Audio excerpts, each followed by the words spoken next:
प्रिय विद्यार्थी मित्रांनो, मी दीपाली कुलकर्णी देशमुख माझ्या विंग्स ऑफ फिजिक्स या चॅनलमध्ये आपलं सगळ्यांचं मनपूर्वक स्वागत करते। आपण सीईटी आणि नीट साठी विजेता 2025 ही सिरीज बघतो आहोत। त्याचा तिसरा पार्ट मी बनवते आहे आणि वेक्टर्स हे आर्टिकल आपण बघतो आहे। पण त्याच्या अंतर्गत नाव जरी वेक्टर असलं तरी नीट परीक्षेसाठी motion in plane, work energy power आणि system of particles and rotational motion या तिन्ही चॅप्टरच्या पीवायक्यूचा याच्यामध्ये अंतर्भाव मी केलेला आहे। म्हणजे तुमची 3 चॅप्टरची तयारी इथे होणार आहे। आणि तसंच जे सीईटी 2018 आणि 19 ला जे प्रश्न विचारले होते ते नीटचेच प्रश्न रिपीट आहेत। थोडाफार फरक केलेला आहे, कसं ते पण मी तुमच्या आज निदर्शनास आणून देणार आहे। आणि म्हणून जरी भाग मोठा झाला तरी सगळा काळजीपूर्वक बघा, म्हणजे तुमची सीईटीची पण आणि नीटची पण वेक्टर किंवा नीटच्या 3 चॅप्टरची तयारी इथे होऊन जाणार आहे। तर वेळ न घालवता आपण सुरू करूयात।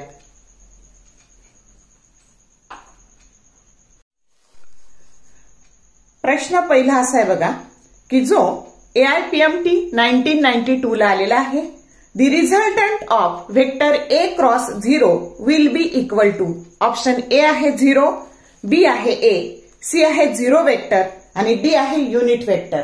मग आता आपल्याला माहितीये बघा की जेव्हा कोणत्याही वेक्टरला आपण 0 ने मल्टिप्लाय करतो तर आपला वेक्टर 0 वेक्टर येतो। आपण ही जी कन्सेप्ट पाहिली होती 0 वेक्टरची त्याच्यात आपण हे शिकलो होतो की ऍड केलं तर वेक्टर तसाच राहतो। म्हणजे एखाद्या गोष्टीत 0 वेक्टर जर ऍड केला तर हा वेक्टर तसाच राहतो, पण 0 ने मल्टिप्लाय केलं तर उत्तर येतं 0 वेक्टर। आणि म्हणून तुमचा करेक्ट ऑप्शन जो काही आहे तो करेक्ट ऑप्शन आहे बघा तुमचा C 0 वेक्टर। अशा पद्धतीने सोडवायचं आहे। समजलं का? आता बघा system of particles and rotational motion याच्यावरचा वेक्टरचा प्रॉब्लेम नीट 1999 ला विचारलेला आहे, ज्यालाच AIPMT 1999 4 मार्कासाठी विचारलाय। काय आहे problem? What is the value of linear velocity if vector r that is equal to 3i cap minus 4j cap plus k cap and vector omega that is equal to 5i cap minus 6j cap plus 6k cap आणि options या पद्धतीने दिलेले आहेत। मग सगळ्यात आधी तुम्हाला vector r दिलेला आहे, ओमेगा दिलेला आहे, v दिलेला आहे। आता याच्या क्रॉस प्रॉडक्टचा करेक्ट सिक्वेन्स तुम्हाला माहित असणं गरजेचं आहे। मग आता वेक्टर v बरोबर तुम्ही जर r क्रॉस ओमेगा केलं तर ते चुकणार आहे। तुम्ही ओमेगा क्रॉस rच घ्यायचा आहे। मग आता बघा हे लिहिल्यानंतर हा लिनियर व्हेलॉसिटीचा फॉर्म्युला आहे। आता i कॅप जे कॅप के कॅप डिटर्मिनंट मध्ये आपण लिहून घेतलं आणि आधी लिहिले ओमेगाचे कॉम्पोनंट 5 मायनस 6 आणि 6 आणि मग लिहिले r चे कॉम्पोनंट 3 मायनस 4 आणि 1। मग आपण काय करतो, याच्या आय कॅप लिहितो प्लस आय कॅप मायनस जे कॅप आणि प्लस के कॅप असं लिहून घ्यायचं आणि याच्या खालचे कॉम्पोनंट एकदा आय घेतलं की त्याच्या खालचे कॉम्पोनंट हाईड करायचे। मग ह्या दोन्हीचं मल्टिप्लिकेशन ते आलं मायनस 6 आणि यांचं आलं मायनस 24, पण ते मायनस मायनस काय झालं प्लस 24। आता मायनस जे कॅप घ्यायचं इथं, याच्या खालचे कॉम्पोनंट हाईड करायचे। 5 1 जा 5 मायनस 18, 5 मायनस 6 3 जा 18 आणि आता इथे बघा के प्लस के कॅप घ्यायचं, याच्या खालचे कॉम्पोनंट हाईड करायचे मायनस 20 आणि आता बघा हे मायनस 20 मायनस मायनस प्लस 18। आता हे मायनस 18 झाले, पण मायनस मायनस प्लस 18 झाले आणि आता वेक्टर v बरोबर आता हे आलं बघा 18 आय कॅप मायनस आता हे मायनस 13 आणि मायनस मायनस प्लस 13 जे कॅप प्लस 13 जे कॅप आणि मायनस 2k कॅप, की जो करेक्ट ऑप्शन काय आहे तर जो करेक्ट ऑप्शन बी आहे। या पद्धतीने सोडवायचं आहे। समजलं का? आता पुढचा प्रॉब्लेम आहे बघा, वेक्टर प्रॉडक्ट वरच आहे डिपेंड आणि तो AIPMT 1997 ला विचारलाय। प्रॉब्लेम असा आहे find the torque of a force vector F that is equal to -3i cap plus j cap plus 5k cap acting at the point vector R that is equal to 7i cap plus 3j cap and plus k cap. आता सगळ्यात आधी हे vector काळजीपूर्वक लिहायचे. इथं थोडी जरी तुमची चूक झाली तर पुढचा सगळा प्रॉब्लेम तुमचा चुकणार आहे. मग आता एक मी सोडून देणार आहे बघा आणि दुसरं तुम्हाला होमवर्कला देणार आहे. मग आता इथं काय करायचं तर सगळ्यात आधी आपल्याला वेक्टर F दिलाय, वेक्टर R दिलाय, वेक्टर टो काढायचा. तर वेक्टर टो हा R क्रॉस F चा क्रॉस प्रॉडक्ट असतो आणि क्रॉस प्रॉडक्ट आपल्याला डिटर्मिनंटने सोडवता येतो. मग इथं आय कॅप जे कॅप के कॅप लिहायचं आणि आधी लिहायचे R चे कॉम्पोनंट काय आहेत 7. हे लिहिताना चूक करायची नाही. ते प्लस असतील तर प्लस आणि मायनस असतील तर मायनस काळजीपूर्वक लिहायचे. 7, 3 आणि 1 आणि इथे खाली लिहायचे F चे कॉम्पोनंट -3 प्लस 1 आणि 5. आता परत काय करायचं मग वेक्टर टो बरोबर आता प्लस आय कॅप लिहायचं, मायनस जे कॅप लिहायचं आणि प्लस के कॅप लिहायचं. आता आय कॅप लिहिलं की त्याच्या खालचे कॉम्पोनंट हाईड करायचे. 5 3 जा 15. आता -1. आता जे कॅप म्हटलं की 7 5 जा 35 आणि मायनस मायनस प्लस 3 3 1 जा 3. ओके. आता के कॅप आता 7 1 जा 7 आणि -9 म्हणजे हे झाले +9 आणि आता सॉल्व्ह करायचं. Vector tau that is equal to 14 i cap. आता हे झाले बघा 38 झाले -38 जे कॅप आणि इथे झाले 16 के कॅप. ही झाली टोची व्हॅल्यू. समजतंय का? आणि बघा बरं दिलेल्या ऑप्शन मध्ये करेक्ट ऑप्शन हा कोणता आहे 14 आय कॅप -38 जे कॅप प्लस 16 के कॅप. हा करेक्ट ऑप्शन सी आहे. दिलेल्या ऑप्शन मध्ये करेक्ट ऑप्शन सी आहे. समजलं. क्रॉस प्रॉडक्टचे दोन मी सोडवून दाखवले. एक 1999 ला आला होता आणि एक 1997 ला आला होता. तर काळजीपूर्वक बघा कसं सोडवलंय. आता हा प्रॉब्लेम तुम्हाला होमवर्कला दिलेला आहे. तो 1995 ला आलेला आहे नीटला म्हणजेच AIPMT ला. What is the torque of the force vector F that is equal to 2i cap -3j cap plus 4k cap newton acting at the point vector R that is equal to 3i cap plus 2j cap plus 3k cap meter about origin. तुम्हाला परत vector F दिलेला आहे, vector R दिलेला आहे आणि तुम्हाला torque calculate करायचा आहे. सेम मेथडने तुम्ही कॅल्क्युलेट करायचं आहे आणि मला कमेंट बॉक्समध्ये त्याचं उत्तर सांगायचंय. ओके. म्हणजे तुमची ह्या टाईपची चांगली प्रॅक्टिस होऊन जाईल. समजलं का? तर स्वतः सोडवा. अगदी आधीचा जो झालाय तसाच सोडवायचा आणि बघा 2-2 वर्षांनी तो टाईप क्रॉस प्रॉडक्टचा टाईपच रिपीट झालेला आहे. आता आपण MST CET 2018 ला आलेले न्यूमरिकल्स बघणार आहे. आता ह्या वर्षी CET जी होती ती ऑफलाईन झाली होती आणि त्यामुळं 2018 ला 2च प्रश्न CET ला पडले होते. त्यानंतर मात्र 2019 ला CET ऑनलाईन झाली आणि तिथं त्या वर्षी मात्र 10 प्रश्न वेक्टरवर पडलेले आहेत. तर आपण बघूयात जेवढे आजच्या भागात शक्य आहेत तेवढे आज बघूयात. तर पहिला प्रश्न असा होता बघा.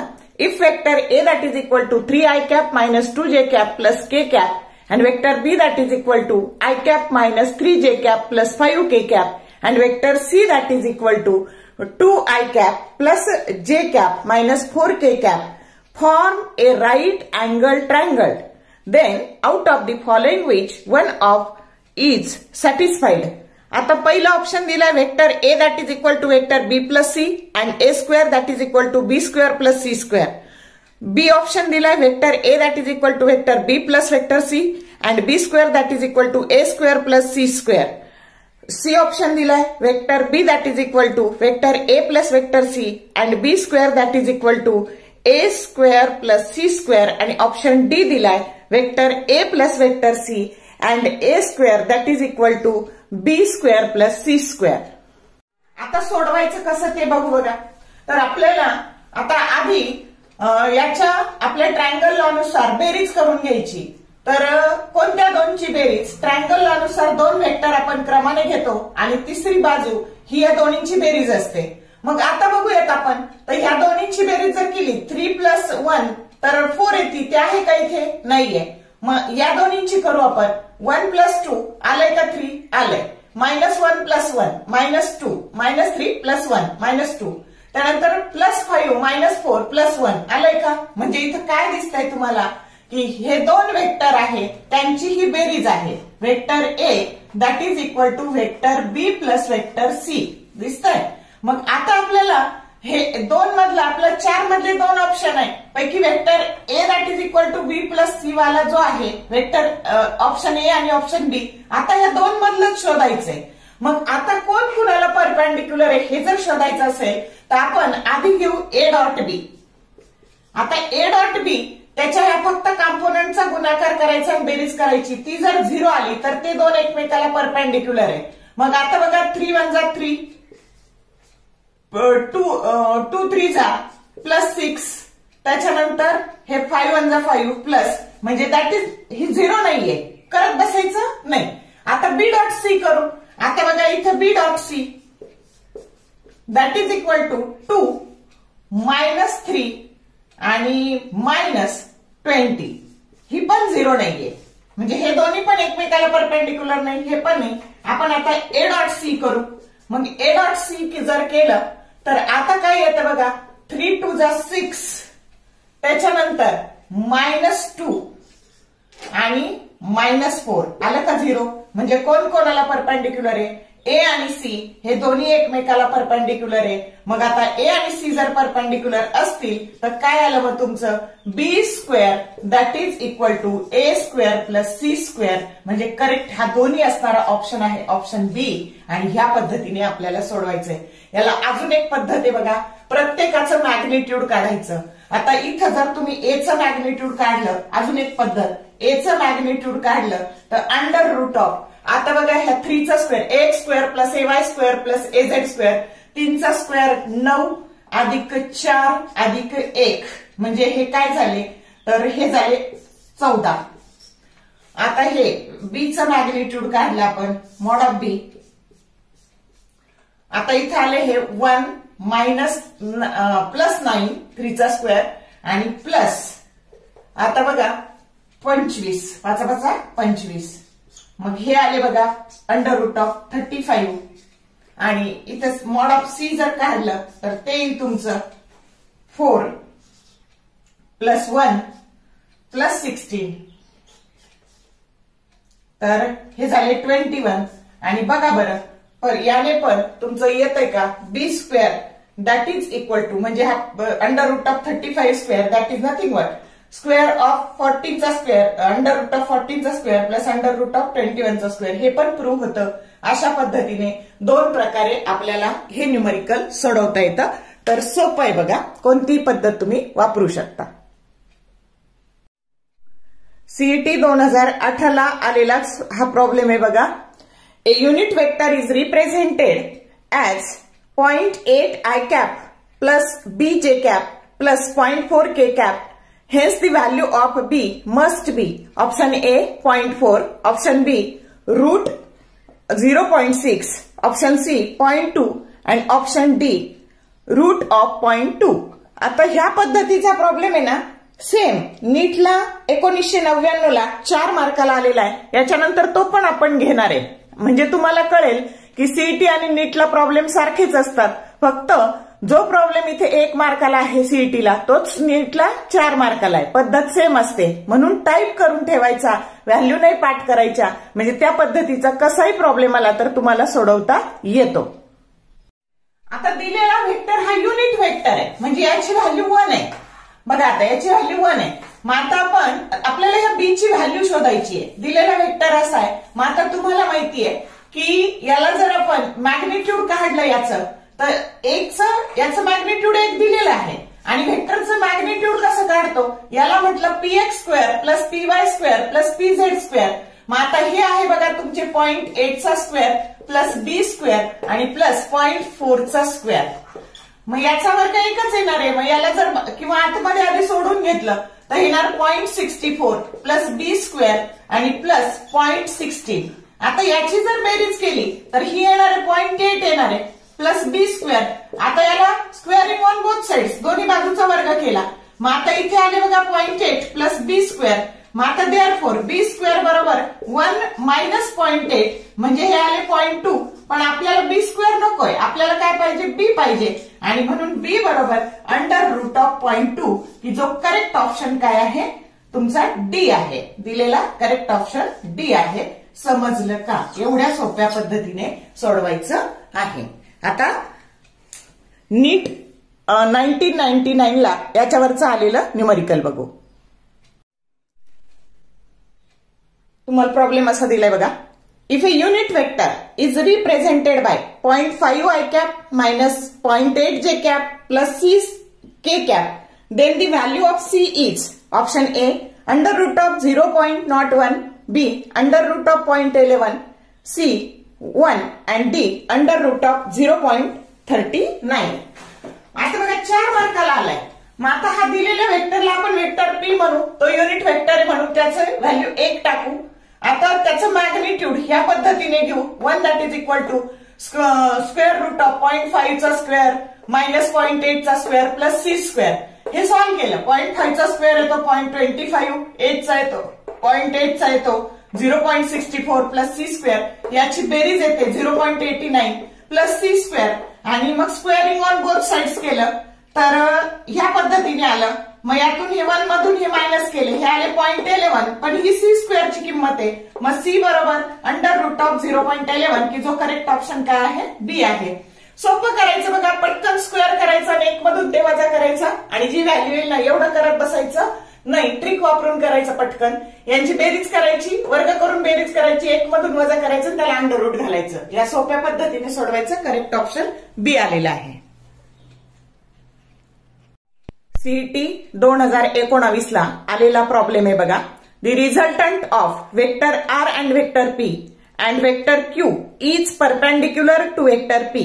Also, magnitude of vector p that is equal to magnitude of vector r. The angle between vector p and q is tan 45 that is equal to 1. आणि इथे तुम्हाला ऑप्शन ए दिलाय 7 पाय बाय 4, बी दिलाय 3 पाय बाय 4, सी दिलाय pi by 4 आणि D दिलाय 5 pi by 4. मग आपण सोडवूया. दिलेल्या माहितीनुसार एकदम सोपं आहे बघा. रिपीट झालं तर तुम्हाला एका सेकंदात उत्तर काढता यायला पाहिजे. फक्त इथं फार तर व्हेक्टरचे नाव बदलतील, कन्सेप्ट बदलणार नाही. आता सगळ्यात महत्वाची गोष्ट, तुमची जी वही आहे त्याच्यामध्ये ह्या व्हॅल्यू लिहून ठेवा. मी तुम्हाला डायरेक्ट दिलाय. 3 पाय बाय 4 म्हणजे 135 डिग्री, त्यानंतर 5 पाय बाय 4 म्हणजे 225 डिग्री आणि 7 पाय बाय 4 बरोबर 315 डिग्री. आता दिलेल्या माहितीनुसार तुमचा हा आर आणि पी याचं मॅग्निट्यूड सारखं आहे आणि हा रिझल्टंट आहे पी आणि क्यूचा, आणि हा रिझल्टंट आहे याचं मॅग्निट्यूड आणि याचं मॅग्निट्यूड सेम आहे. मग आता हा तुमचा वेक्टर क्यू जो आहे तो इकडे येणार आहे. मग आता आपण हा पॅरलेलोग्राम कंप्लीट केला, दिसतंय. मग आता हे आणि हे सारखं आहे आणि हे एकमेकाला परपेंडिक्युलर आहे, म्हणजे हा 90 डिग्री झाला आणि हे आयसोसेलस ट्रायंगल झाले. हे 45 डिग्री आणि हे पण 45 डिग्री. आणि मग हे जर 45 डिग्री असेल तर हे पण 45 डिग्री असेल. हा तुमचा वेक्टर क्यू. आणि 90 प्लस 45 उत्तर आलंय 135 की जो करेक्ट ऑप्शन काय आहे 3 पाय बाय 4 हे त्याचं उत्तर आहे. किंवा तुम्ही जर अजून अशा 2 पॅरलल लाईन्स घेतल्या इथे आणि ह्या पद्धतीने तुमची केस आहे तर मग हा अँगल आणि हा अँगल पण सेम असणार आहे. कॉन्सेप्ट कशी लावा आणि मग आता तुमचा ह्या पॅरलल लाईन्स घेऊन जर इथे ह्या लाईन पॅरलल घेतल्या तर हा 45 डिग्री म्हणून हा पण 45 डिग्री समजतंय. हा 45 म्हणून हा 45, हा 45 म्हणून हा 45 आणि 45 प्लस 90 उत्तर आलं 135. या पद्धतीने सोडवायचं आहे. किती सोपं आहे, समजलं का? देताना खूप अवघड वाटतंय पण कन्सेप्ट एकदा कळली की तुम्हाला सोडवणं सोपं आहे. सीईटी 2019 चाच प्रॉब्लेम आहे. If under root of A square plus B square represents the magnitude of resultant of 2 vectors, vector A plus vector B and vector A minus vector B, then the angle between the 2 vector is. तर आता दिसायला खूप मोठं दिसतंय बघा, पण एकदम सोप्या पद्धतीने. आता हा रिझल्टंट दिलेला आहे आणि हा पहिला वेक्टर आणि दुसरा वेक्टर, याला आपण पी म्हणू आणि याला आपण क्यू म्हणू. मग आपल्याला रिझल्टंटचा फॉर्म्युला माहिती असतो, √p² + q² + twice pq cos of theta, आणि हा थिटा काढायचा आहे आपल्याला, या दोन वेक्टर मधला अँगल काढायचा आहे. मग आता रिझल्टंट हा दिलेला आहे म्हणून त्याची व्हॅल्यू टाकली, ही p ची व्हॅल्यू टाकली, ही q ची व्हॅल्यू टाकली, आणि त्यानंतर ही परत ट्वाइस p, ही q, आणि हा cos थिटा. आता फक्त सिम्प्लिफाय करायचं. आता बघा a + b चा स्क्वेअर येणार आहे, a² + ट्वाइस ab + b². त्याच्यानंतर याचा a - b चा स्क्वेअर येणार आहे, a² - 2ab + b². त्यानंतर ह्या दोन्हींचा गुणाकार येतो, मल्टिप्लिकेशन येतं, a² - b² आणि cos ऑफ थिटा. आता बघा तुम्ही इथंच हा स्क्वेअरिंग ऑन बोथ साइड्स केलं आणि इथला a², इथला b², इथला a², इथला b² घालून टाकला तरी चालेल, किंवा काढून असं केलं तरी चालेल. मग आता बघा हे जर इथल्या इथं घालून टाकलं तर हे 0, आतमध्ये काय शिल्लक राहिलं, हे पण कट झाले प्लस मायनस, आणि आत काय शिल्लक राहिलं तर a² + b² + twice a² - b² into cos of theta. मग cos ऑफ थिटाची व्हॅल्यू ही झाली, याला इकडे ट्रान्सफर केले.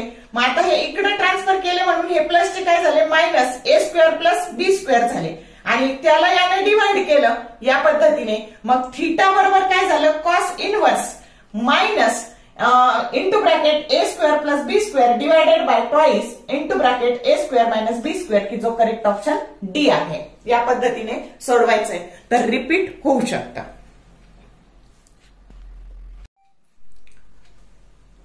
तर बघा या तिसऱ्या भागामध्ये आपण व्हेक्टरचे बरेच न्यूमरिकल्स पाहिले, सीईटी आणि नीटचं कंपॅरिझन पाहिलं. म्हणजे सीईटीला आणि नीटला सारखेच न्यूमरिकल्स येतात, फरक एवढाच असतो, हा 1 मार्काला असतो सीईटीला, आणि तोच प्रश्न तिकडं 4 मार्कासाठी असतो. म्हणून तुम्ही जे सीईटी आणि नीटसाठी प्रिपेअर करता आहेत त्यांनी हे दोन्ही भाग, म्हणजे हे भाग पाहिले तर तुमचं दोन्हींचंही काम होऊन जाणार आहे.